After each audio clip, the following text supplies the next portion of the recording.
FBI officers ये देखकर परेशान थे कि जिस जेल में किसी कैदी को खुला भी छोड़ दिया जाए वो फिर भी भाग नहीं सकता, वहां अथॉरिटीज की नाक के नीचे से 3 प्रिजनर्स आखिर कैसे भाग निकले।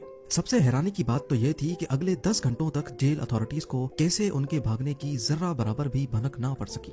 न सिर्फ एफबीआई बल्कि यूएस की 3 टॉप लेवल एजेंसीज भी इस केस को सुलझाने में एड़ी चोटी के जोर लगा चुकी थी।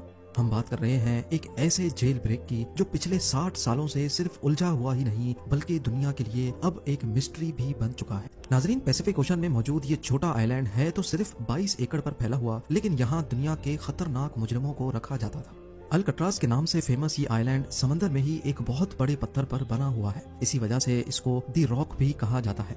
एक तो ये आइलैंड दूर दूर तक ओशन से घिरा हुआ है, दूसरा एक्स्ट्रा प्रोटेक्शन के लिए इसके गिर्द 15 फुट ऊंची फेंस भी खड़ी की गई है। जेल सार्जेंट्स की 24/7 मॉनिटरिंग के साथ साथ, क्योंकि ये पैसिफिक ओशन की ओपनिंग में मौजूद है, तेज हवाएं और ऊंची लहरें इस आइलैंड को हमेशा घेरे रखती हैं।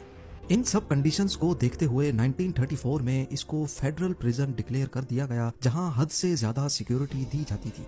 इन शॉर्ट, यहाँ अगर कोई एक बार आ गया तो खुद से निकलना किसी भी सूरत मुमकिन नहीं था। इस जेल को इनएस्केपेबल का दर्जा हासिल था, लेकिन 12 जुलाई 1962 को एल्कट्राज का सारा भरम तब टूटा जब 3 प्रिजनर्स यहाँ की सिक्योरिटी को बड़ी महारत से धोखा देकर फरार हो गए।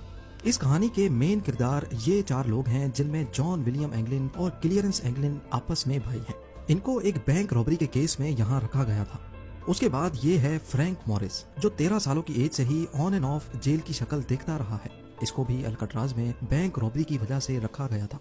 आखिर में ये है एलन वेस्ट, जो पहले भी कई बार दूसरे जेलों से भागने की कोशिश कर चुका है। इसी वजह से इसको मैक्सिमम सिक्योरिटी के लिए अल्कट्राज में रखा गया।